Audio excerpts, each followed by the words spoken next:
you sign it. And then we need approval of the minutes from March 10th. So moved. Ingrid. Was I at that one? Second. Second, Susan. Any discussion? We'll just do the yay, nay. All those in favor? Yay. Aye. Yeah, aye. Any? Aye. Yes, aye. I'm going to abstain because I wasn't there. Okay, so any nays? And one abstention. So 3 yays and 1 abstention. So that's unanimous. Any public comment, Mark?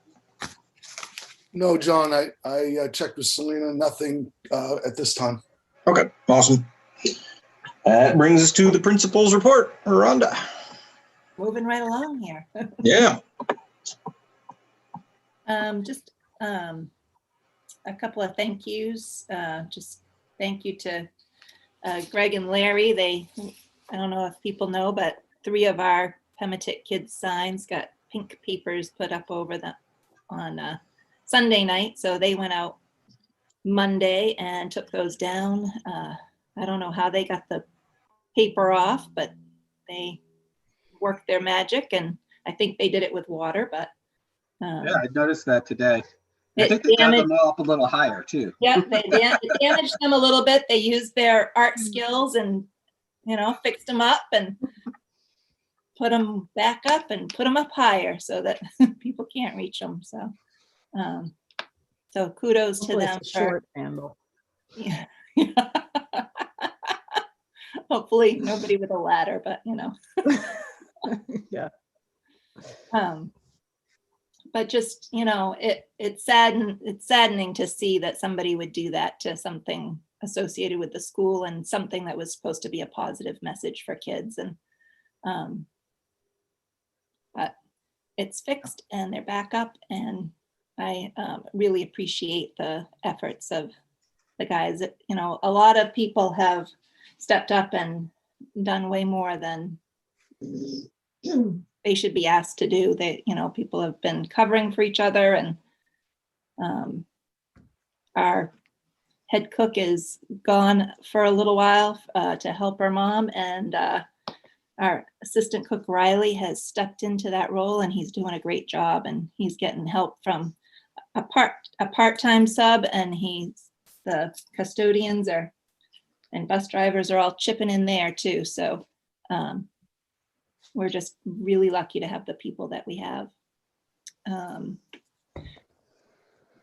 Last night there was a select board meeting, and Larry and I attended that via Zoom because one of the things on the agenda was the town garage, and we wanted to make sure that they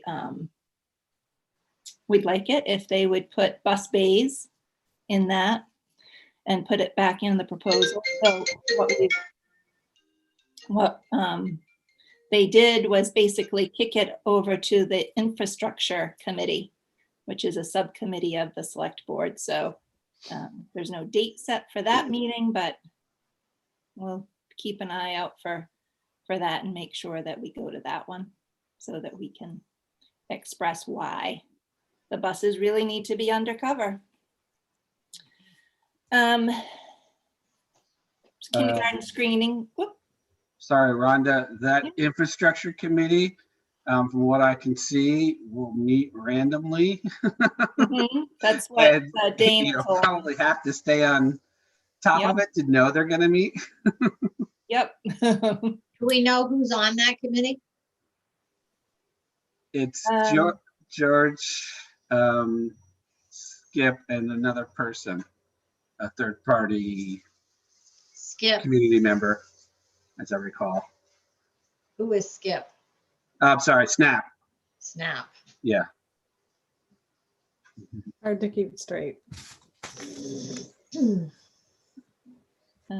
Yeah, so I plan on checking the site, the town site every once in a while to make sure that we don't miss that, because I don't assume that they will let us know when that's going to happen. I would assume that they have to make it public when they're meeting. So sure about that. Okay. Just from seeing other, watching the other meetings. Okay. Yeah. I'll keep my eyes peeled. Yeah. Kindergarten screening was today, and we screened 11 students, and they were just little babies, so cute. So little, but it went really well. We tried something a little bit new. We had parents bring them around the back of the building instead of coming in the front. And the parents stayed outside and the kids went into the library, and Elaine Eaton was there with Dempsey to help them get registered online. So all 11 are like in our system and ready to roll.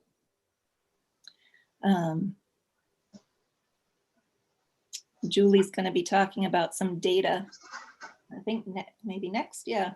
But I just wanted to remind people that we hear a lot of negative things about the impact on schools from COVID. And we've been very lucky to have our kids in school 5 days a week. And so our academically, our kids are not following that national average, I guess I would say. And socially and emotionally, yeah, they're struggling a little bit.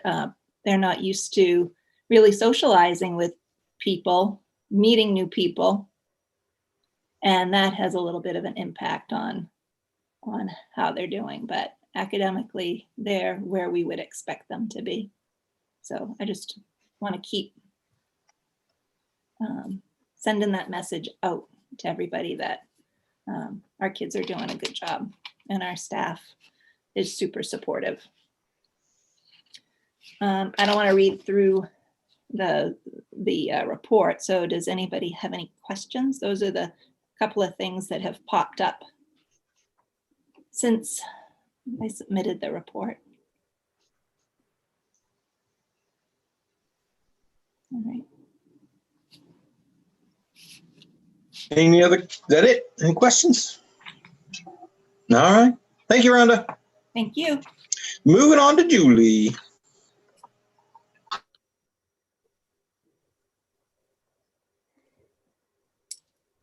Thing that I can, there we go. Okay, now I'm the co-host. All righty. I have a very short PowerPoint.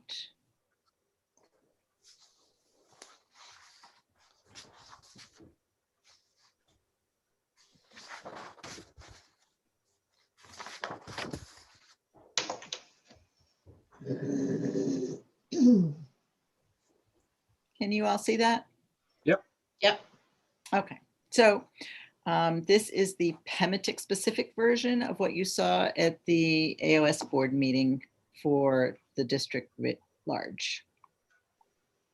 So I think one thing you have to think about and remember when you're looking at this is what we're seeing are the very different classes at the smaller schools. So when I show you grade level data, it just shows you the relative strengths of the groups. So you can see here, and I've color coded the math Pematic mean for winter in the group designated by that grade level, and then the NWEA winter mean.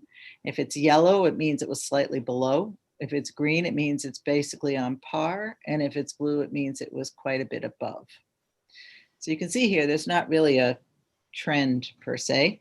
And you can see it here. You have a couple of classes that are a little below. You have some that are a little above for math.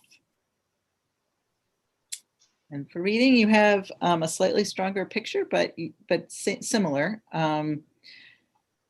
Grade 3, we've seen in most of the schools is making great gains, but was starting off a bit weaker. And then of grades 4 through 8 in the different schools, it really depends on the class. But for those classes that started strong, I think you'll see at the end of this that their trajectory has stayed similar in most cases. There we go, reading.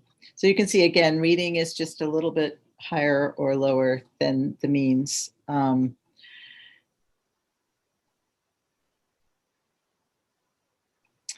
So we looked at growth, and as you know, we're looking for a 70% or higher growth, ideally.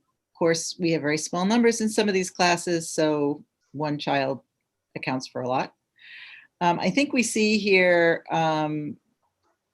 great growth in grade 3, which is what you saw that group started a little bit behind. So I'm not really particularly worried about that group where it's going to end up.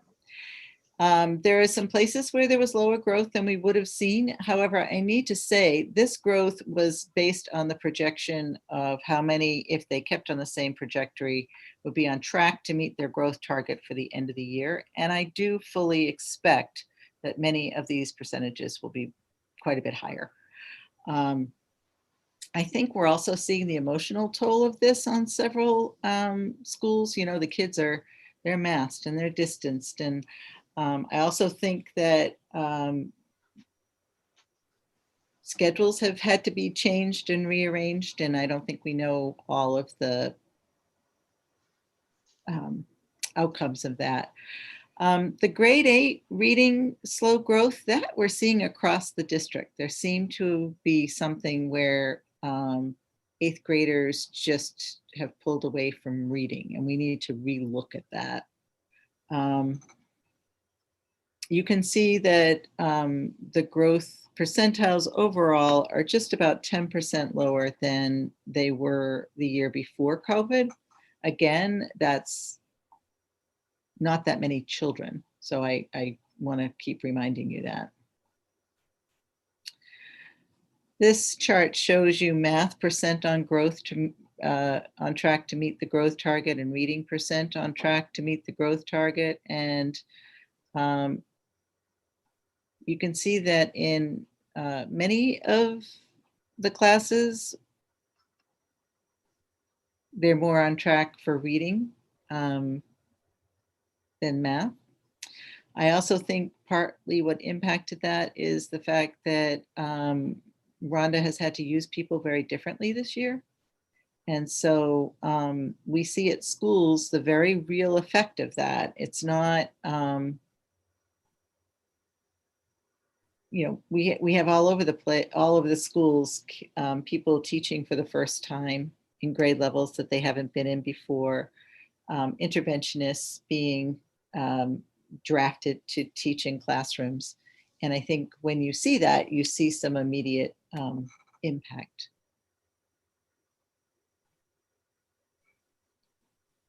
Again, by quartiles, you see that, whoops.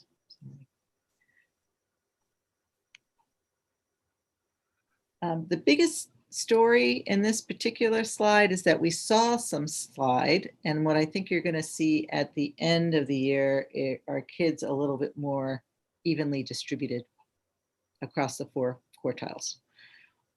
We did have a slide, particularly in math, as I reported to the board at the beginning of the year, and the growth that we're reporting right now has to do with where they started, not where they are right now. So you'll see a slightly different picture when we get to the data at the end of the year. Quartile 4, however, is noticeable because there were less than 5 kids in both math and in reading. And that's, again, I think there's definitely been an impact of the pandemic. I just don't think it's drastic. And I think the kids are resilient, and I think they're going to be able to come back just fine. Why isn't that working? Okay, so then we took a longer view. We looked at fall 18, fall 19, that's obviously before the pandemic, fall 20, that fall 19 to fall 20 is what we were looking at. And then we were looking at what happened between fall 20 and winter 21. So Pematic math is in green and WA math is in orange. You can see this group settled off at the end between fall and winter of this year in both reading and math, but that they are still well above the NWA mean, as they have been most of the time as a group.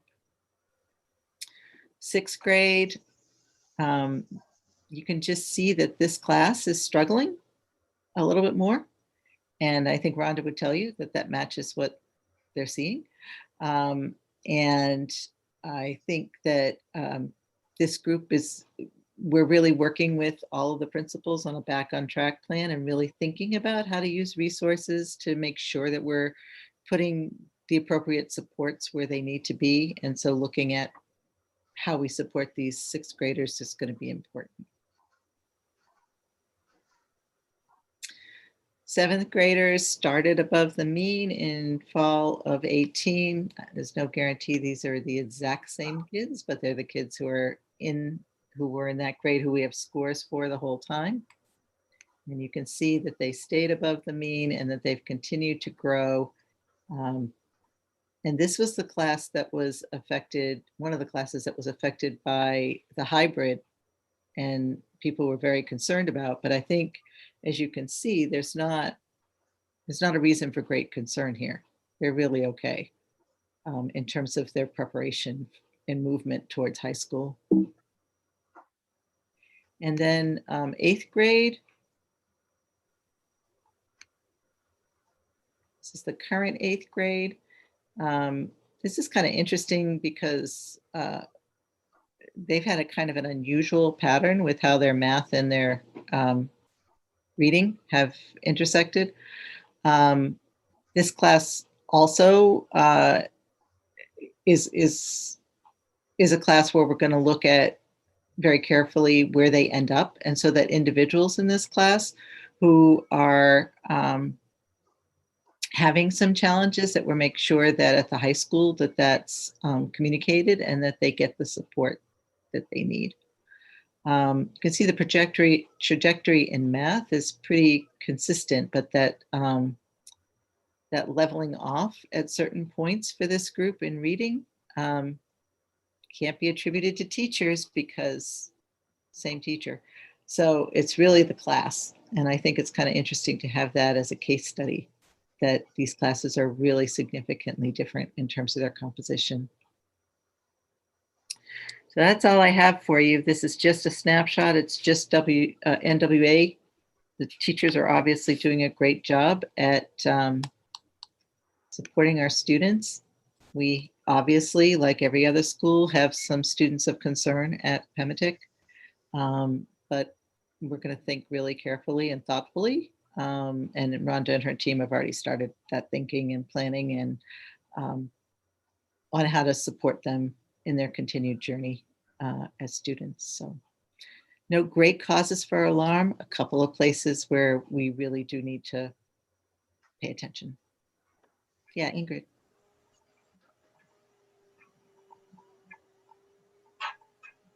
That, the sixth grade class, have we seen similar data with that group of kids before the pandemic? I mean, is this kind of a consistent pattern for that group of kids?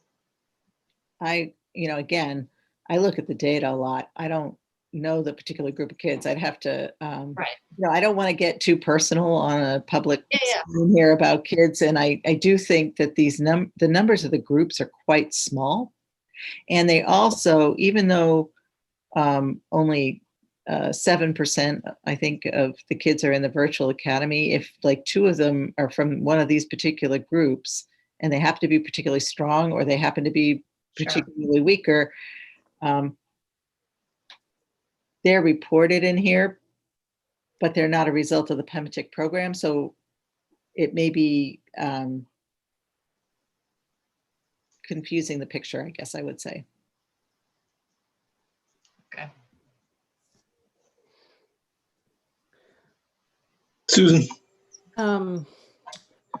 Yeah, I mean, after Monday's look at that same data, but with all the district, I have to say it's disheartening to see Pematic's particular status. And Rhonda just said the students are where we need to be, but it doesn't really, that data doesn't make it seem so. And, it's now making me realize that the gains that we saw in the district are I'm assuming we're pulling that down is what it feels like looking at that. I guess I just want to make sure that, any future curriculum or class change up, hybrid models or whatnot are just kept consistent to be able to work on them and improve them versus, in this world of changes, making quick decisions about changing it again. Because obviously, there was some level of disruption for those kids, and then they, some of them weren't in school every day, and new teachers, lots of variables, but I guess it's just, it's a little, it's concerning to see, for sure. I think part of what you really have to remember is how small these groups are. Right. Sure. And Yeah. so- I mean, and I know two exceptional students in the 7th grade, and Of course. in picture, you pull those kids out and those numbers look completely different. Different. And that's what I'm saying. So I think it's really important to really take this as a snapshot. If we saw patterns of kids like tanking, I would be really concerned. And I also think that kids are going to do better at the end of the year. Rhonda? Yeah, I just wanted to remind everybody that this data is from January, so it's already 3 months old. Yeah. And the 7th and 8th graders who had been hybrid up until December have been in school 5 days a week since then. So I would expect that data, teachers are reporting better results than what this data shows. Gotcha.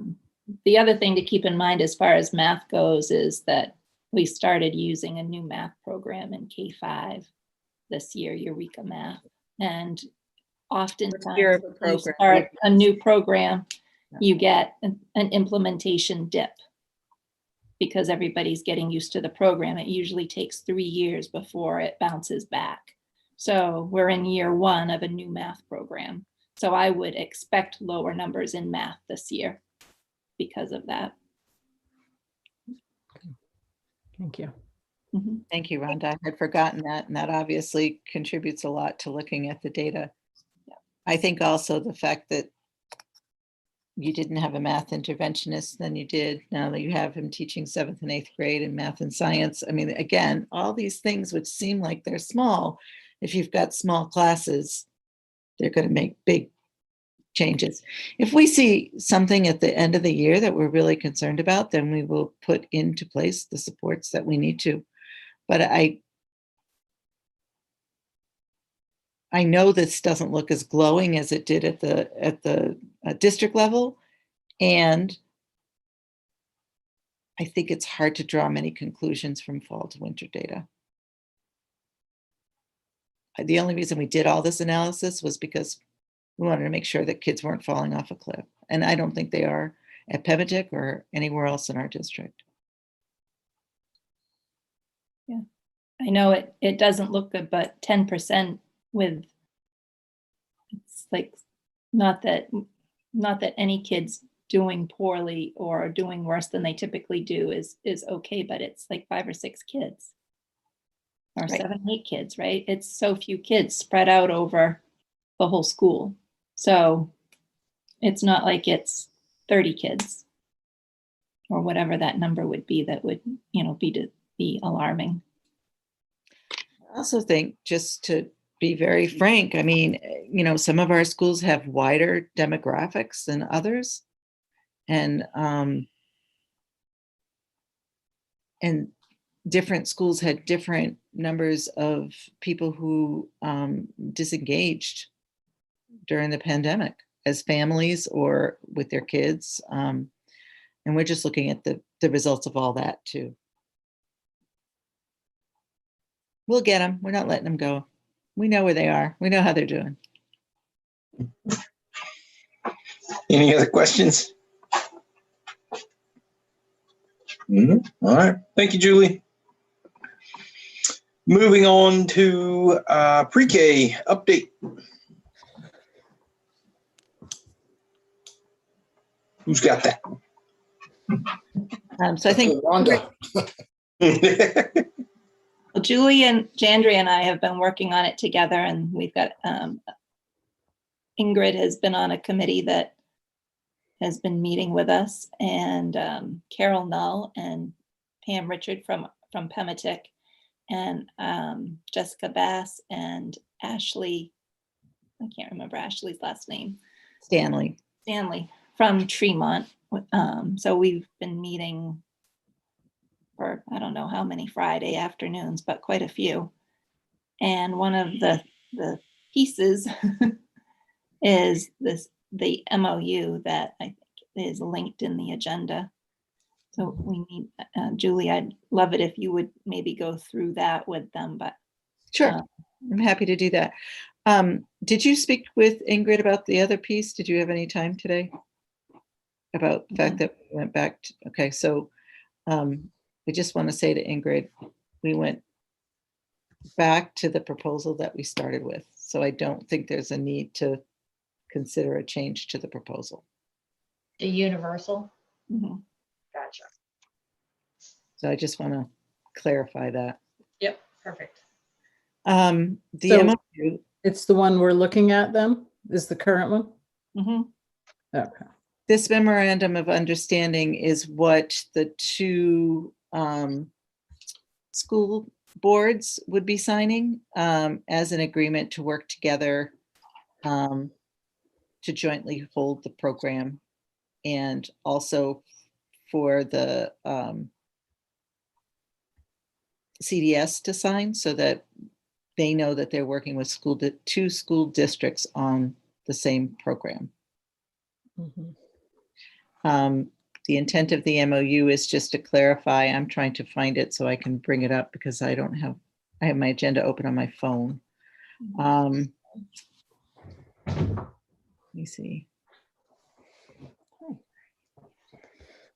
No.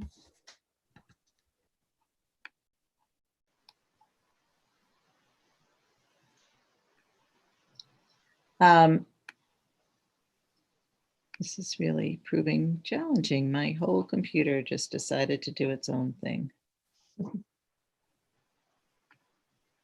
It's asking me.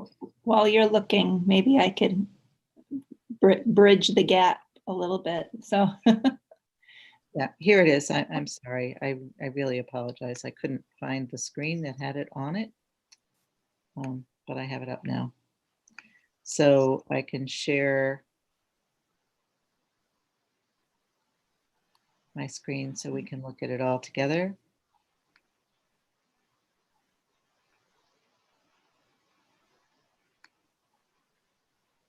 Can everybody see that? Does it need to be Yes. bigger? Would it be helpful to be bigger or?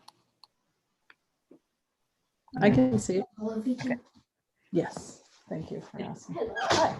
So it's just the name of the partners saying basically the whole purpose of this MOU is just to clarify how this is going to work, where the program will be, the fact that the children will be enrolled, the Tremont students will be enrolled in Tremont. Pematic students will be enrolled in Pematic. The agreements that the two school districts agree for include joint supervision as well as sharing finances and making a commitment to transportation.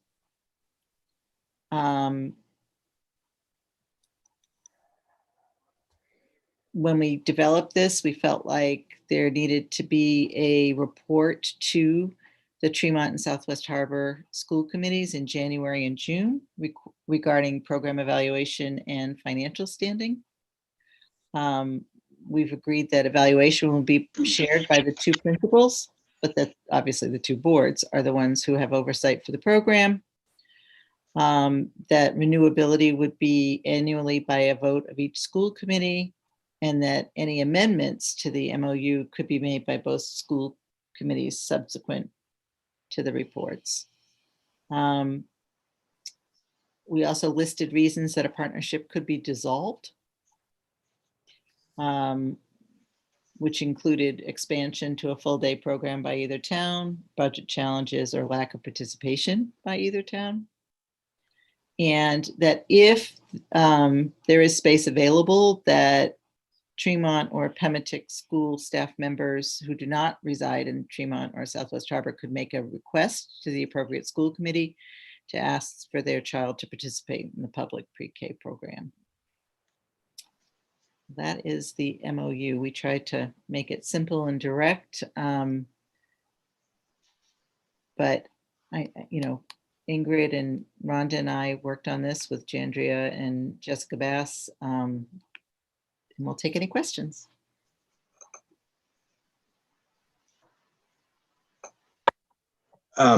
John.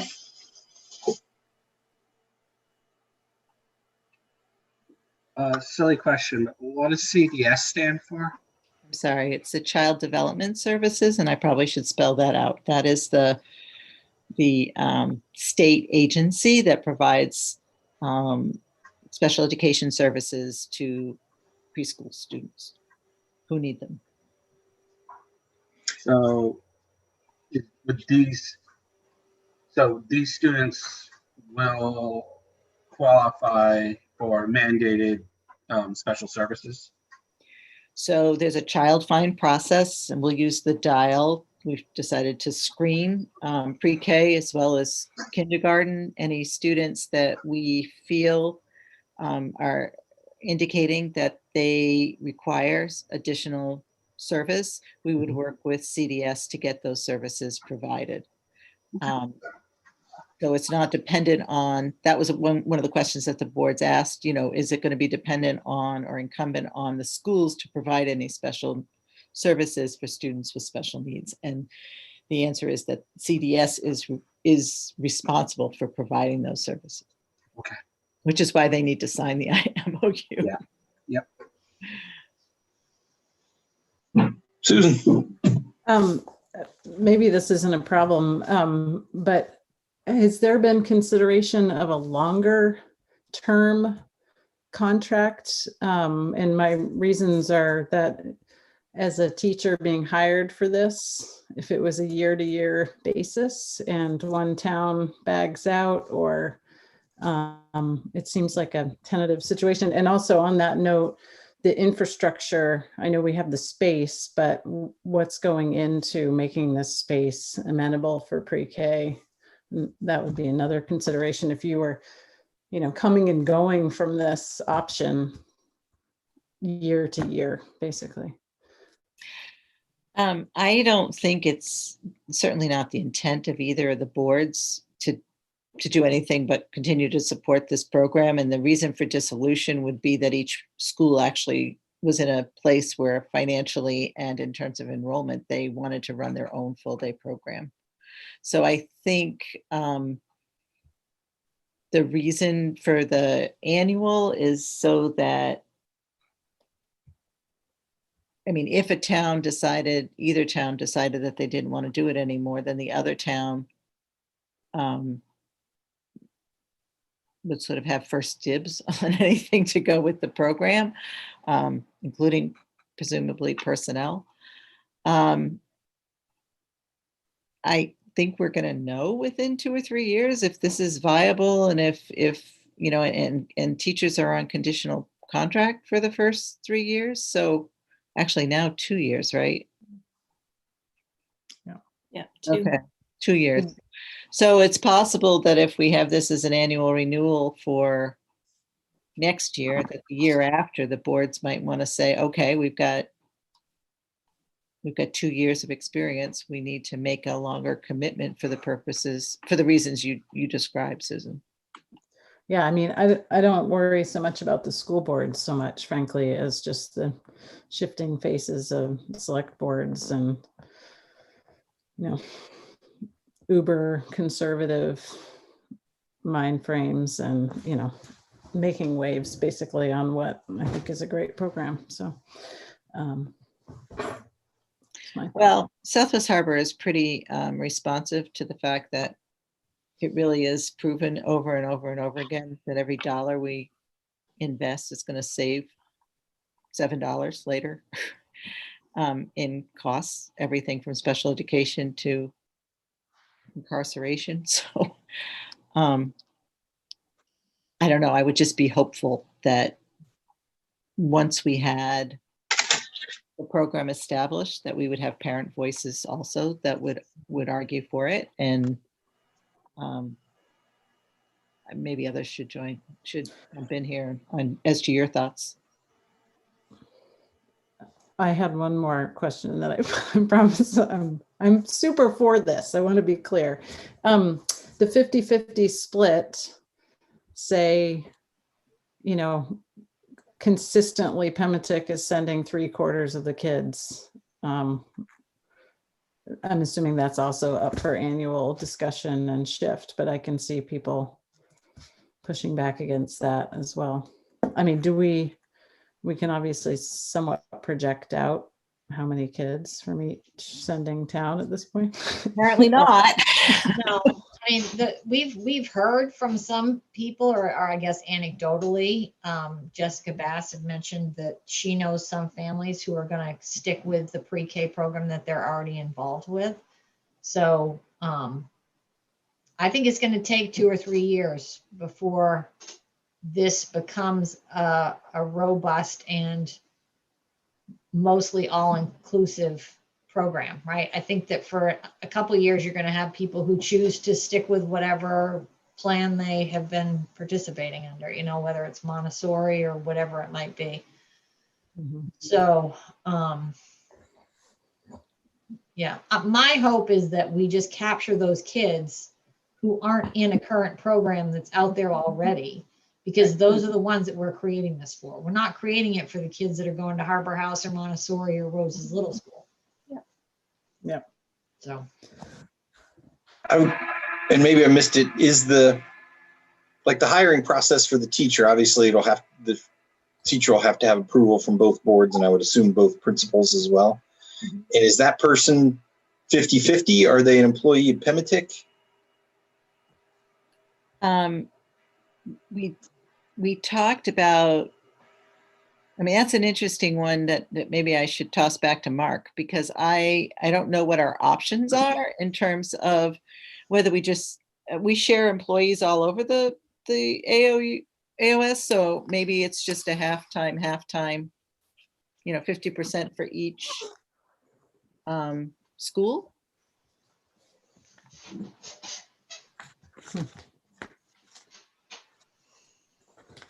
Okay. Mark, did you have something to say? I think he's trying to find his unmute button. Just write it down, hold it up. Yeah, thanks. Sorry about that, guys. What Julie described is accurate, but there's other ways to do it. I mean, one entity could have that budgeted. It could be. I mean, we can talk to Nancy. There are several options. We didn't set it up as a tuition program. We set it up as a jointly financed program, and each of the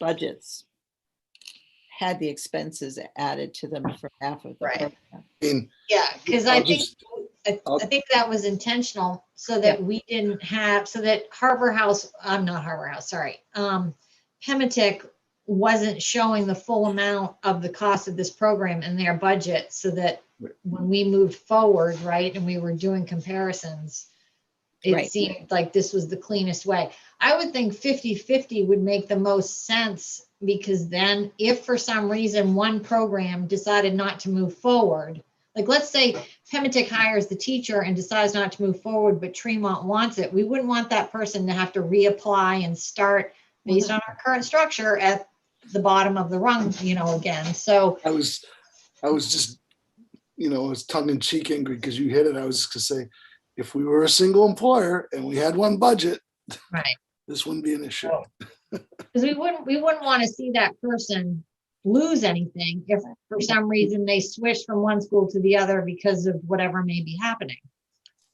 Yeah, I think So- that's right. That's right. And since there's going to be joint supervision and joint hiring, Right. I mean, I think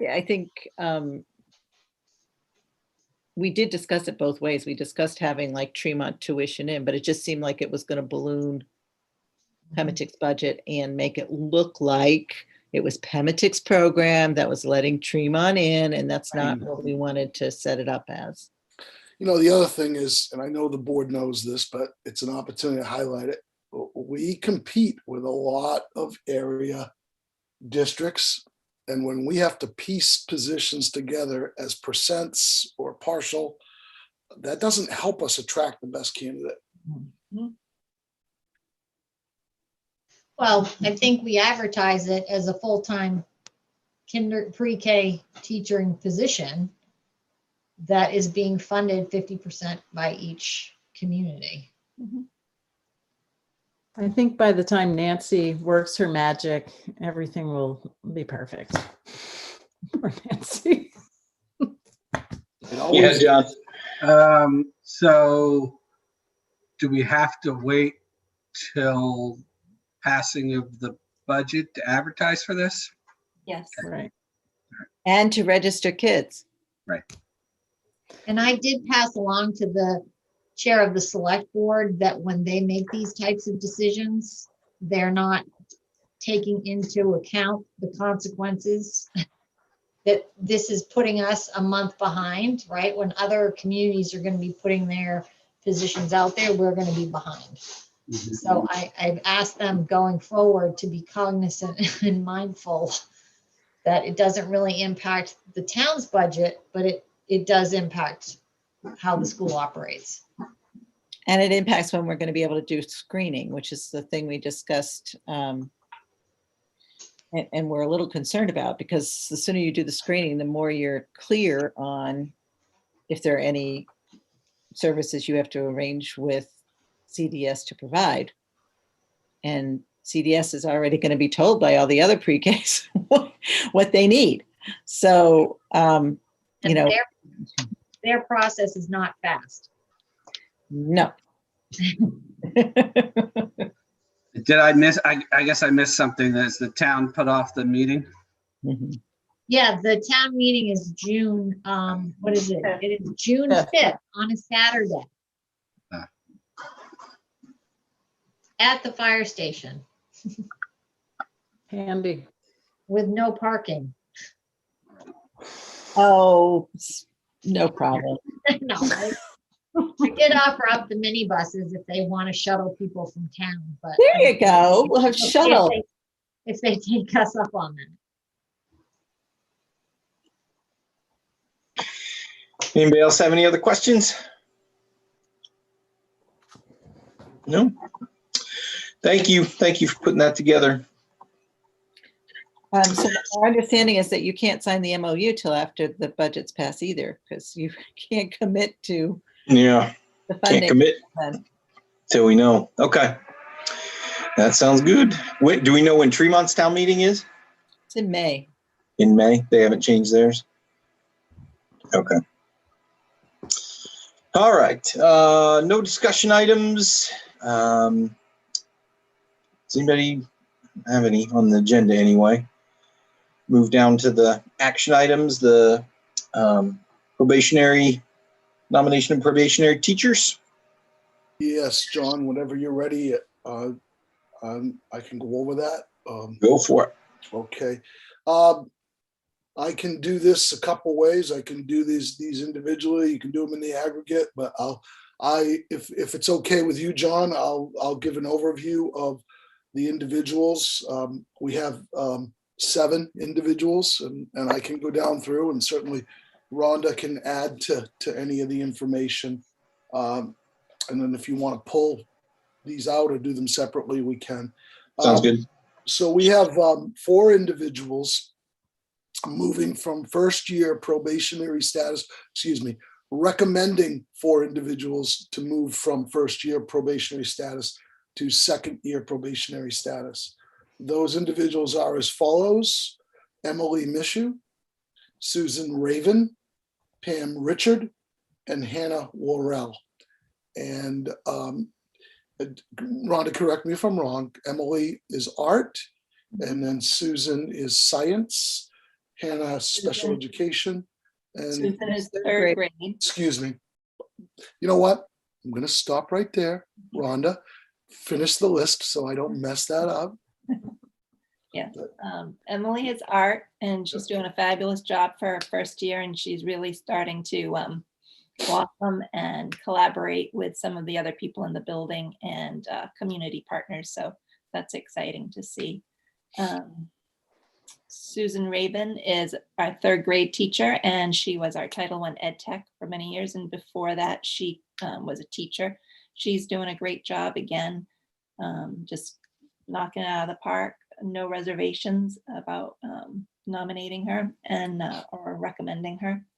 And Pam Richard was an ed tech at Pematic for many years in the special ed department and is now a K-4 special ed teacher and is taking on that role in a great way. And then Hannah Worrell is our sunroom special ed teacher who has had a little bit of experience before she came to Pematic, but again, is just knocking it out of the park. And we're very, very proud. I'm very proud of all four of these individuals. So John, if you want to take action on those four, you can, or I can continue with the next cohort, whatever you'd like to do. I think we usually just take action on the whole slate unless anybody has any opposition to that. So if I may continue, then moving from second year probationary status to third year probationary status, recommended as follows: Katarina Kolpakova, Chelsea McCurdy, and Jeffrey Wood.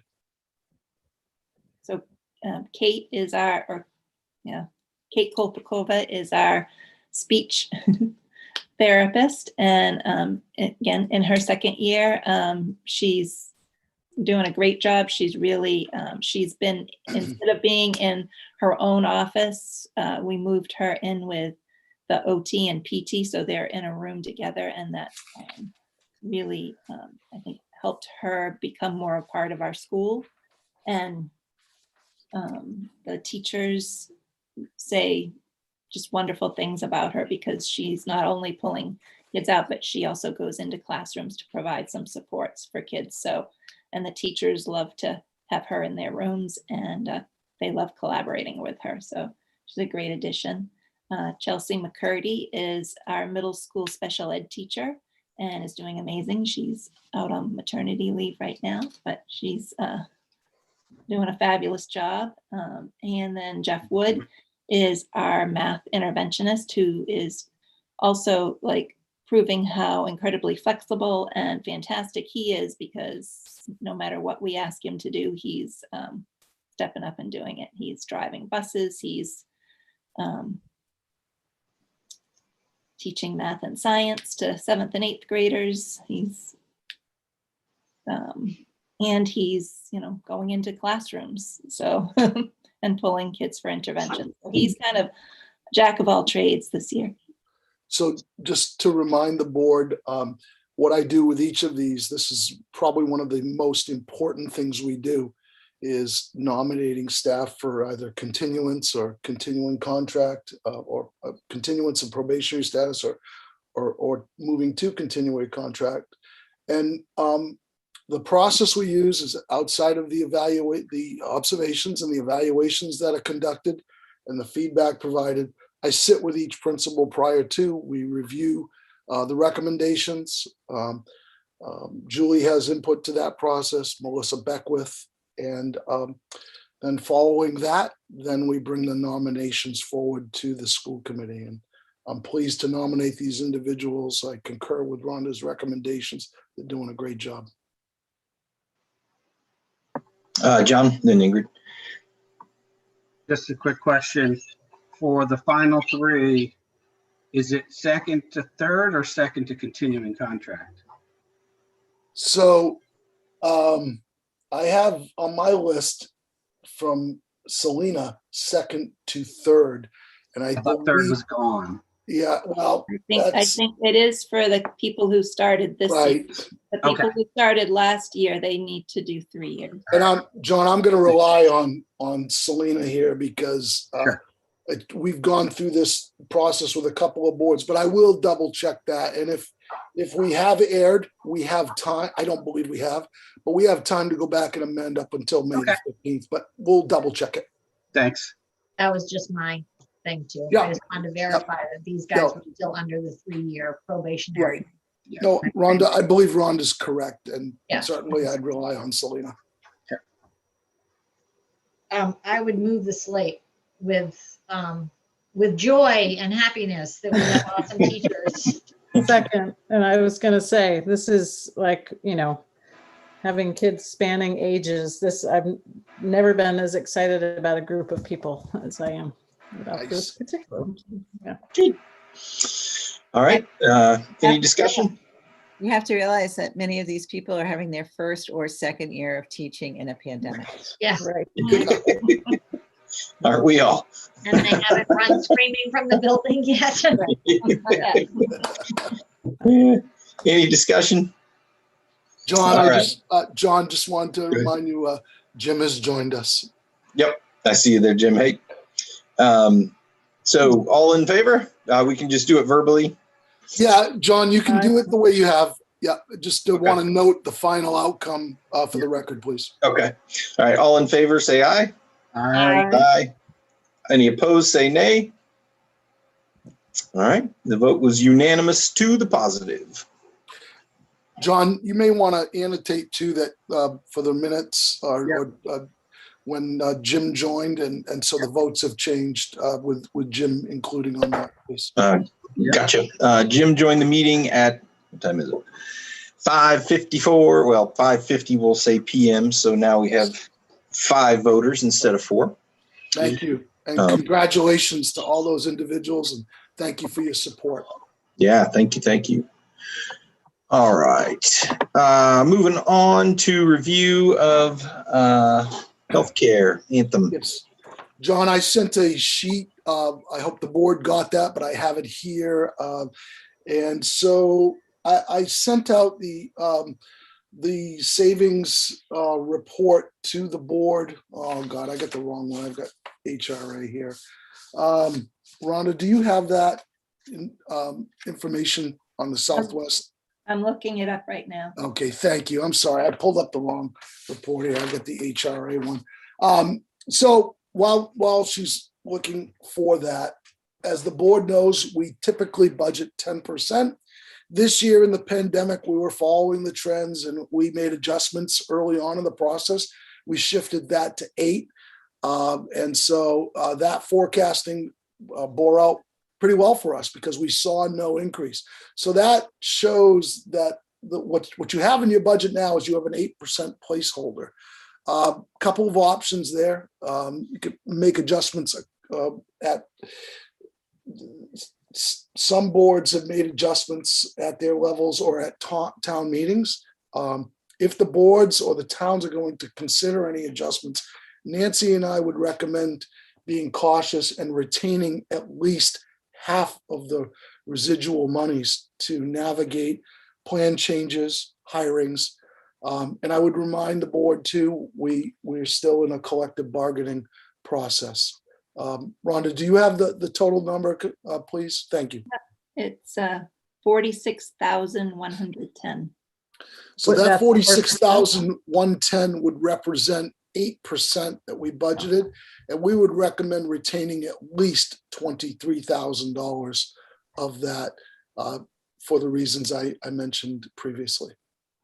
So given the fact that the rest of that is $23,000, I think it would make sense for Rhonda to call Dana Reed to find out how he would like us to proceed. Does he want us to be changing these warrants on the floor of town meeting? Or does he want it to just be left as presented? And if I may, Ingrid, Rhonda, I would like Nancy involved in that conversation, please, and thank you.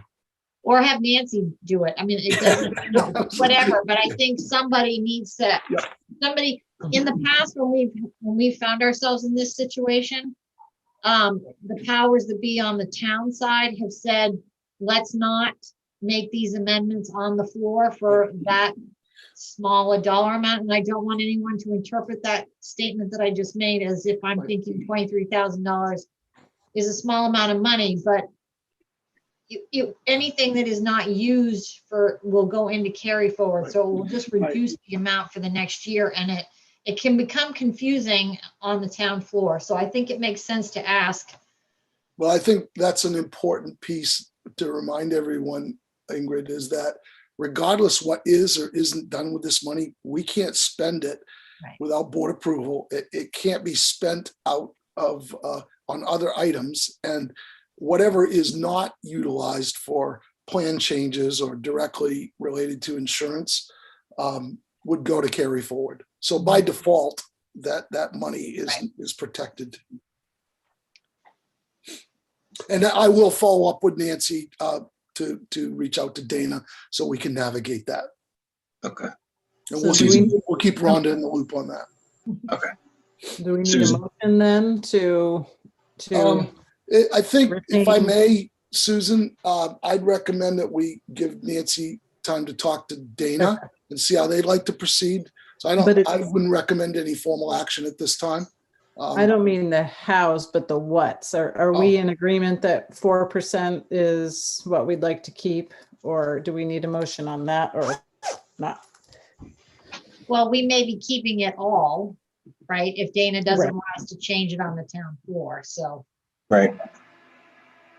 We've made the same recommendation, Susan, across all of the district, Nancy and I, and different communities may navigate that a little differently depending upon what the requests are. Mhm.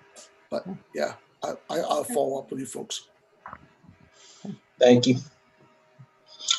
Did anybody have any other questions about that?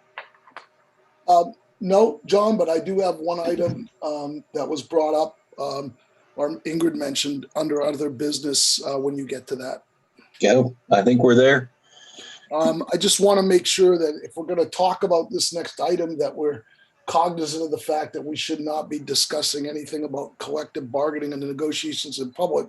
But I think this is a systemic discussion. So I just want to remind everybody we should stay away from anything that might be confidential or protected. So I'll turn it over to you, Ingrid.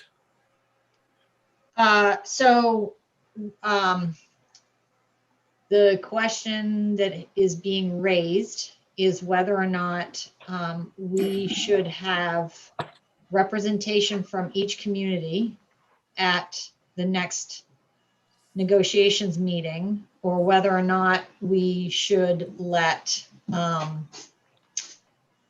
Christie and one other board member do represent all of us. And my recommendation at this point is that we have representation from each community in the meetings. And so, and I also do believe I talked to Matt Haney. I've talked to a few other people relative to whether or not we should have a school board representative for the high school. And based on the conversations that I've had, I think it makes sense to have a representative from the high school. I'm happy for it to be somebody else, but it doesn't appear that anybody else wants to do it. So I am willing to do it, but I think because we have, if we're going to have other communities represented at the table, going from 5 to 6, that doesn't matter, right? I mean, so those are my 2 cents, but I think we have to make a decision because the next negotiations meeting with the teachers is, I believe, on May 7th. And so we will not meet before then. And I don't know. You're correct about the date, Ingrid. Yeah. So I don't know if Jim wants to weigh in, having been a negotiator, but you're muted, Jim. There we go. Yes, I already have expressed my opinion to other members across the island. I believe we should have a representative for the high school, and I believe the high school would appreciate having a representative. I think they might feel a bit neglected if everybody was represented except the high school. Yep, and I agree with you, Ingrid. I think at this point, it's good to have representation there from everybody. I mean, we've done the Christie thing for a bit now, so couldn't hurt to have everybody there at this point, personally. What were, I can't remember what Christie's thoughts on that were. And I only ask because I think she's done such a fantastic job. I think her personality, her heart, I think that she's made more of a connection than we've had in the past. So I can't remember if she had. So at the last meeting, the last conversations we had relative to this, I think the general thought was that because we were asked to have each community put forth a representative. Yeah. And so I think when we left that meeting on Monday, I think most people presumed that we were going to have, each community was going to be at the table.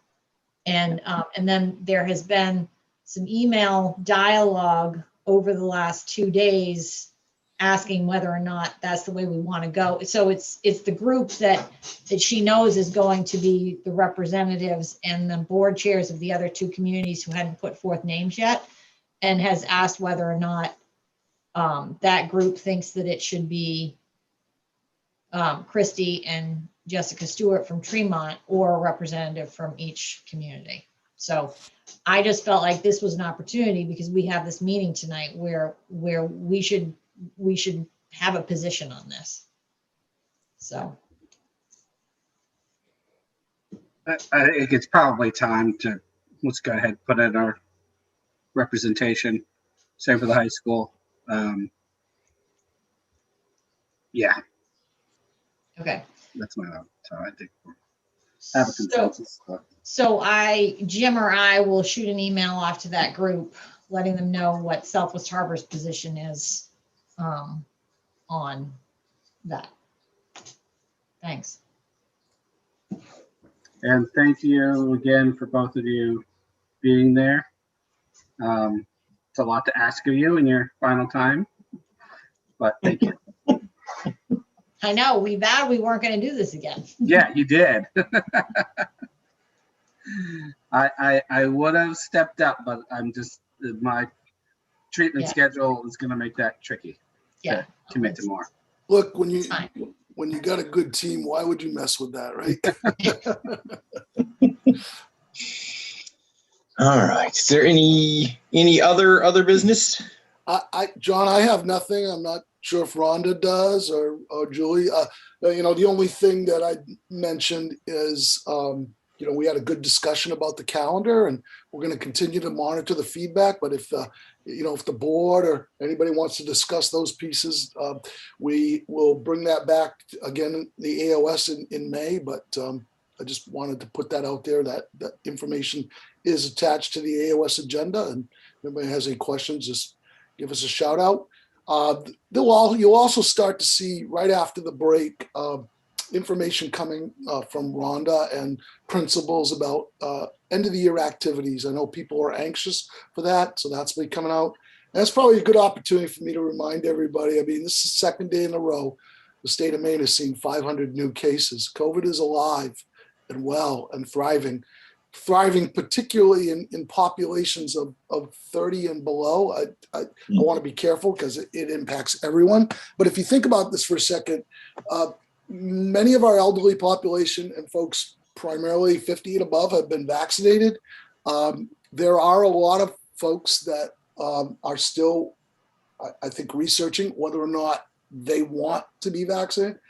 For our position, we follow Maine CDC and MDOE guidelines, and we would absolutely recommend people, encourage people to become vaccinated. Consult with your physicians, but that's the safest way to ensure individual safety as well as family and community safety. I'd also like to emphasize that even though we've seen a slight uptick in some cases recently in our schools, we have nothing to indicate that that's coming from the schools or that there's spread in our schools. What we do know is through contact tracing is much of what does occur is is out in the community and through social activities. And so this is just a nice reminder to say, you know, if folks need to travel, please make sure it's for reasons that are really important, medical or safety or unavoidable pieces, that we're not out of the woods yet. And that whatever we do or don't do may potentially impact whether or not we can keep our schools open. And we want to keep them open. And we want to make sure that people are able to attend activities and events, and the kids are going to have those pieces. So I did put out a communication to the community and share that. And just a reminder that if folks are traveling, please work with our nurses and administration and do the right thing. Keep everybody safe. This is a long game, and we're not at the finish line yet. Yep. Anybody else have anything? Thanks, Mark. Yep. All right, future agenda items. We got the calendar still. We got the Blue Cross Anthem insurance rate thing that we'll hopefully hear from Nancy or Rhonda on it at the next meeting. Rhonda, you had something too?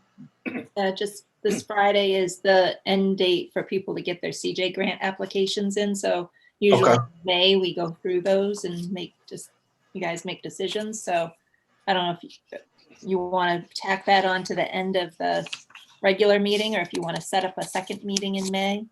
I feel like we've done both. I think what you could do, what I might recommend is that if you tack it on, I would adjourn from your meeting and then open up a workshop but yeah, I think you've done that the last couple of years. That's worked out well for you guys. Yeah, Julie. So you'll have your usual annual meeting to vote to make Bar Harbor the fiscal agent for your federal funds. And in June, you'll have a back on track plan that I'm working on with each school that will show how we're using the federal funds, and the most recent round, which we have information about, but it's not clear yet what all the parameters are going to be of funding. So there'll need to be time to just talk to you about what the proposal is for use of federal funds and what the back on track looks like, so that we can have community input through you of the proposal that's being made based on the needs assessment. And that's in June, you said? That'll be June, because Okay. with the state assessment being moved to May, I can't do it before then.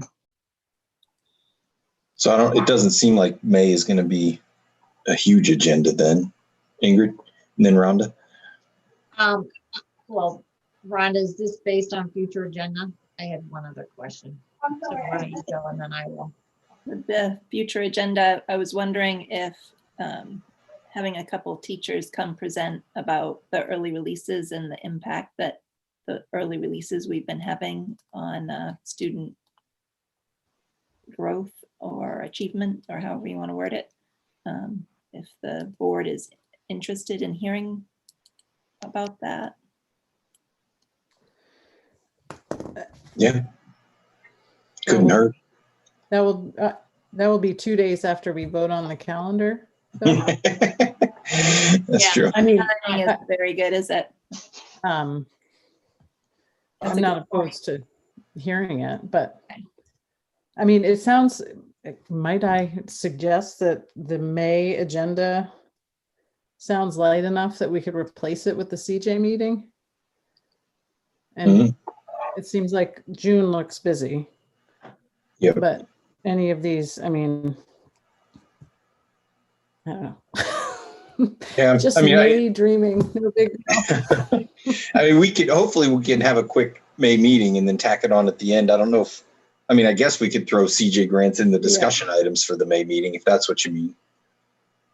I think she's thinking that we can do away without having a regular meeting. Because Yeah, we I mean, it doesn't ended- sound like, we have anything pressing.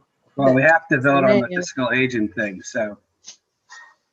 And why, Fiscal can agent. we do that right now? I mean, why do we wait until May? No, Yeah. sorry. No can do. We got to vote on the Blue Cross Blue Shield thing too in May. Because June, I think, might be too late because the meeting will have already happened. Yeah. Yeah. So, all right. So Okay. what do we want to do? Hope for a quick meeting in May and then tack it on to the end? Does that Sure. sound all right? Yeah, that's fine. Okay. Sure. I guess the thing with that though is we have to set a time, and if the meeting ends early, then we have to wait for that time, right? I could say 5:30 for the, No, is the Catherine Johnson meeting a public meeting? No. Then if you put it afterwards, you don't have to wait at all. Okay. Okay, good. All right. No, we'll do- it would only be if we're wanting participants to be able to zoom in to comment about what they're doing or answer questions. Right, but Can you could tell them that you're thinking the meeting will start between such and such and such and such, and we'll text them when, or something. I mean, I don't think you have the requirements that you were just saying, John. I'm just trying to Yeah. get more flexibility, that's all. Yeah, yeah. And if we tell them it's at the end of the school board meeting, they can YouTube the school board meeting and know when we're going to end anyway. So I think that's fair too. So, okay. So that will be on Wednesday, May 12th, the regular meeting at 5:00. And then we'll go right into Catherine Johnson after that. And where did I see? Oh. It was in the principal's report, right? Rhonda, did you put the balances in there? I believe I saw them in there. Yes. Okay. So Okay. when is the app, when will we have the applications to see? The last day for them to get them in is Friday, so after vacation, that week after vacation. Okay. And then Okay. And if anybody, I used to have them, but I don't think I have them now, has the worksheets that we worked off of last year. I think that's kind of helpful to see what we Susan has funded, what we funded the year before and the total dollar amount. We usually ask for that information at the meeting anyway, so if we had it ahead of time, maybe it'd be good. Well, I've been asking prior I can't get to. into a Google Doc, so I can share that with you so that it's not a Word document anymore or an Excel. Yeah. Okay. Okay. we'll need to know how much money is in the account. Yeah, I've already asked Nancy and it's in the spreadsheet already. Okay. It's in the current principals report on our agenda today too. Yep. I think it was like 23,000, I think, was the interest gained, and then the 30 something in the account, 39 in the account, maybe. Yeah, something like that. Okay. Good, but we saved some money this year too, right? Because A little bit. Most everybody was able to still do their, like grit still happened, and the BOLIZE things haven't happened yet, but they will after April vacation. Third grade, done the Japanese study remotely.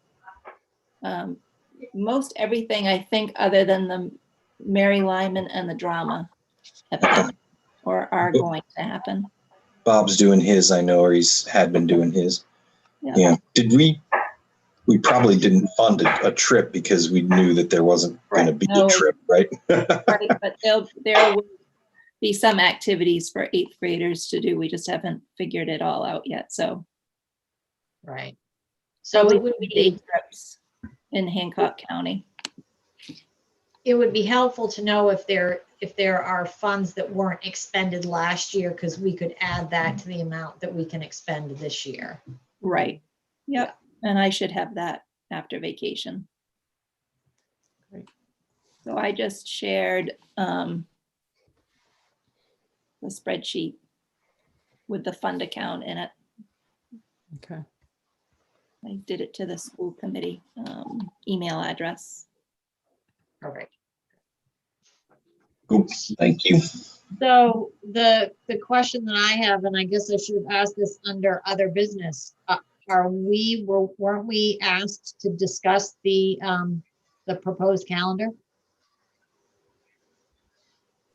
I think, John, may I? Yeah. I think it was just recommended by Christie that come back to each local board, and if there were any questions or concerns that be fleshed out locally. I don't believe she was asking or recommending any formal action be taken, because that'll happen. No, anyway. right. But just an opportunity for you guys to drill down and really to be able to talk to your building principal to see if I will say this, and not to rehash, but Rhonda's been an advocate for that weekly, as have many other principals and for K-8. And so I did mention that the other night, but I think that was just an opportunity to bring it back locally to have that discussion if boards wanted to do that. Right, well, so I guess I would throw it to you, John. Do you want, I mean, I think we at least ought to say, okay, like, Yeah, if anybody has anything to say, go for it. we should have at least, a little bit of a conversation about it, right? I mean, this Yep. is the only opportunity we're gonna have between now and when we vote on the calendar at the AOS meeting in May, so. Right. Just quick summary, I would just say is that what we tried to do here is really listen intently to all the feedback, come up with something that we felt would honor that feedback. I have said I am still an advocate and a proponent for a weekly early release. However, timing is everything. We're coming out of the pandemic. We need to build capacity. We need to make sure that we can ensure equity. We need to make sure that this is something that we identify clearly for all what the purpose of this is across all schools, how it's being used, and making sure that this works well for our staff and more importantly for our kids and parents as well. So that's just a quick summary of what I recap. But if I were, making I have made a recommendation, but I want to be really clear. I still do support for the K-8 only a weekly early release, just not this coming year. We need to build capacity. Susan, then Ingrid. John, did you have something too? Yeah, I'll tack on after them. Okay. So first of all, I had a question because this at the meeting was when my computer was bugging out and I couldn't hear. Sorry that I'm making you repeat this, but those days, are they, those Thursdays, are they structured at all or how will they be used? Are they? You mean the Fridays, Susan? Yes. Yep. Yeah, Sorry. sorry. Rhonda, do you want to tackle that? Or the students would be released at noon, Susan. So it's important to know that we've adjusted that. And I'll just this is not about individual teacher planning time. Although that's important, that's not what this time is for. This is time for teachers to do interdisciplinary architecture. They cross curriculum projects to really talk about student work, to look at data, to share best practices, to be able to have those conversations within with their colleagues across grade levels, across disciplines. It's really important folks know that it's not about it's not about correcting papers or planning for lessons singularly.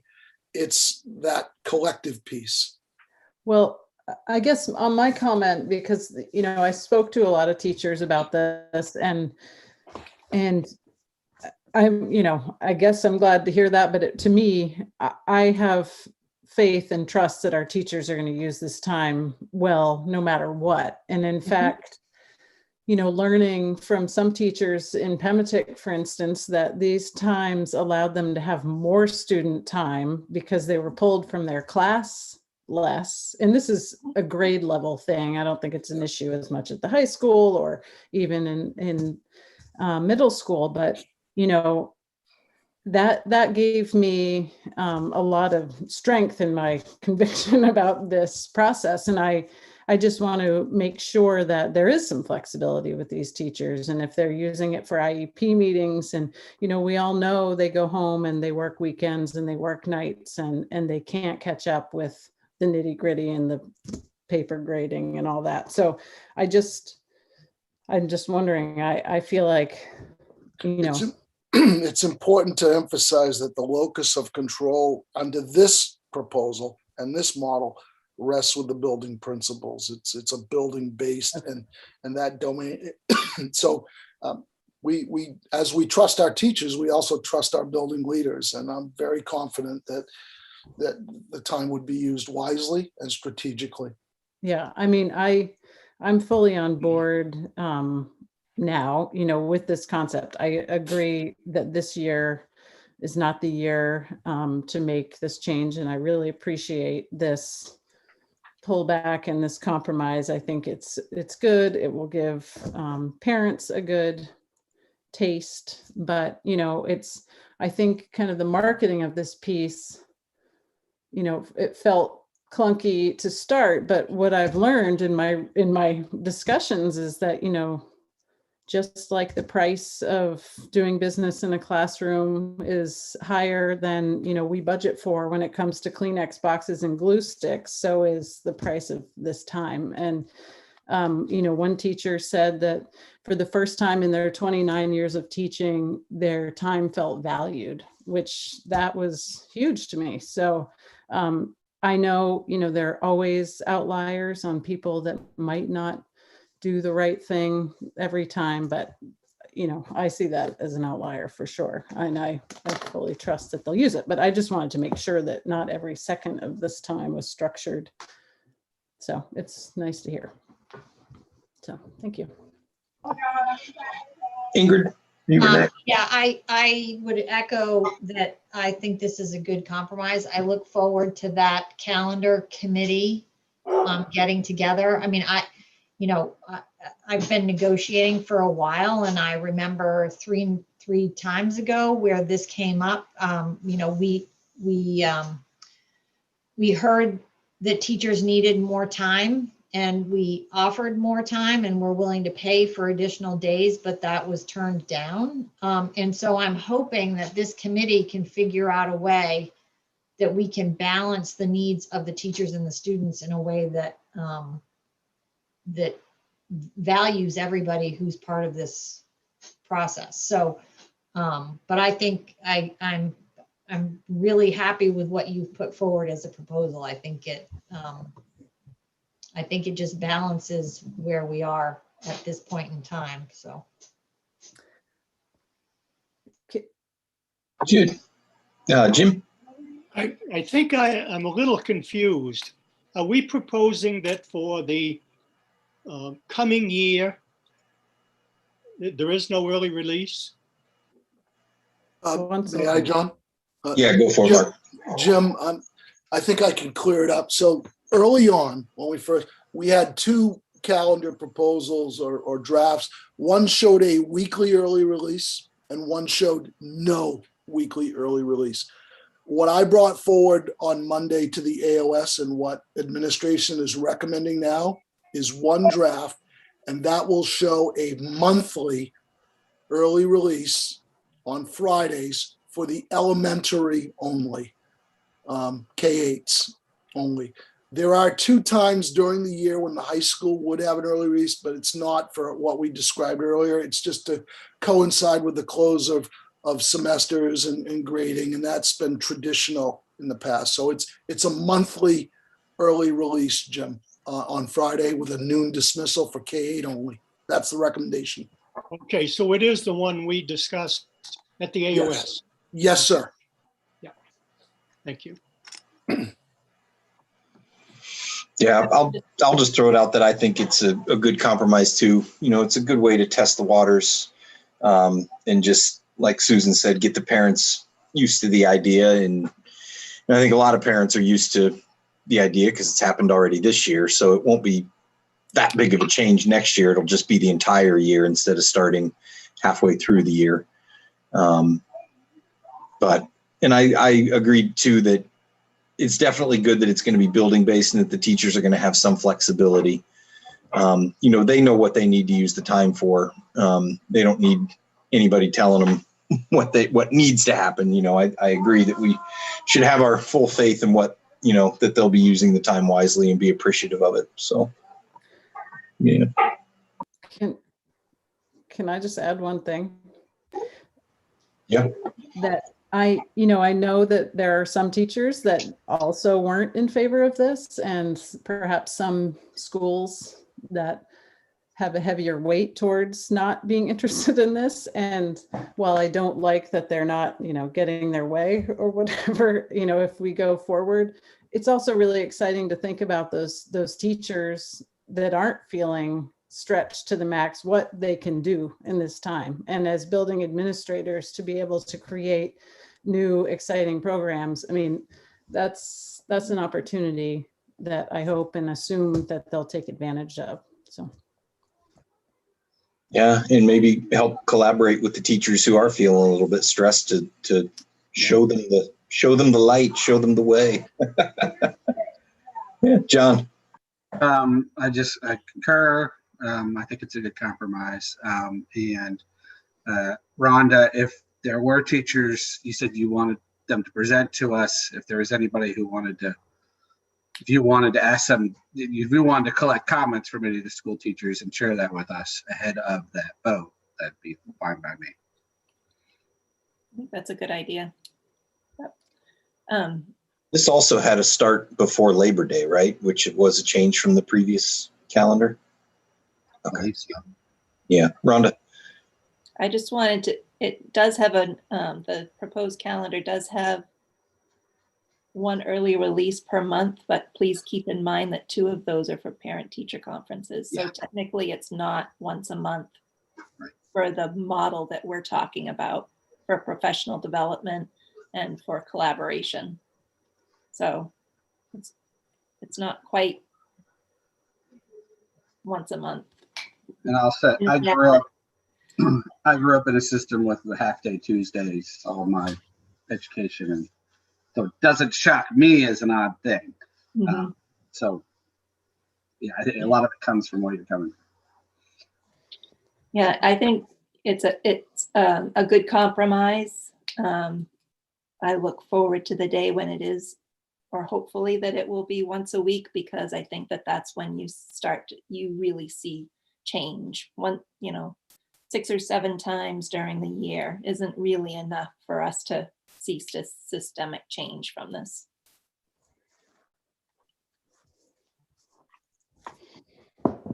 It's a good start, but I don't know how much we're gonna really see. Got to start somewhere, right? That's right. That's right. Any other questions, comments? Good. All right. Any other business or other discussions? I think we're good. So again, our next meeting will be on I lost my schedule, on the 12th, right? At 5 o'clock. And then we'll roll right into Katherine Johnson after that. That's correct, John. The date is May 12th at Yep. 5. And we'll have all of our info ahead of time so we can cruise through that one. John, I may not be here for that meeting. We're likely driving down for Spencer's graduation that day. So Okay. it's just going to be a question of whether I can get in and, on my phone or not. So Okay. to give you the heads up. All right. As long as we got everybody else here, we should be good. All right. I think that's it. I'd entertain a motion to adjourn. so moved. Second. Seconded by Ingrid. All those in favor say aye. Aye. Bye. Any Aye. opposed? Unanimous. Have a good night, everybody. Thank you. Aye. Aye.